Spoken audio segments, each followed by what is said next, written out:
സംസ്ഥാനത്തെ നഗരസഭകളിലും ഗ്രാമപഞ്ചായത്തുകളിലും 60 ചതുരശ്ര മീറ്റർ വരെ വിസ്തീർണമുള്ള വീടുകൾക്ക് വസ്തുനികുതിയിൽ നിന്നും കെട്ടിടനികുതിയിൽ നിന്നും ഒഴിവാക്കിയ നടപടിക്ക് മന്ത്രിസഭായോഗം അംഗീകാരം നൽകി. എന്നാൽ ഇത്തരം വീടുകളെ ഏപ്രിൽ 1-ാം തീയതി മുതൽ തന്നെ വസ്തുകരം അടയ്ക്കുന്നതിൽ നിന്നും ഒഴിവാക്കി തദ്ദേശ സ്വയംഭരണ വകുപ്പ് ഉത്തരവിറക്കിയിരുന്നു. എന്നാൽ ഇത് ചില തദ്ദേശ സ്ഥാപനങ്ങൾ അംഗീകരിക്കാത്തത് ഉൾപ്പെടെയുള്ള സാങ്കേതിക പ്രശ്നങ്ങളുണ്ടായി. അതുകൊണ്ടാണ് മന്ത്രിസഭയിൽ അവതരിപ്പിച്ച് അംഗീകാരം നേടിയെടുത്തത്.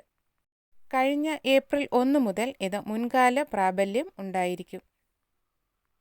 ലൈഫ് പദ്ധതിയിൽ 650 ചതുരശ്ര അടിയിൽ താഴെയുള്ള വീടുകളാണ് നിർമ്മിക്കുന്നത്.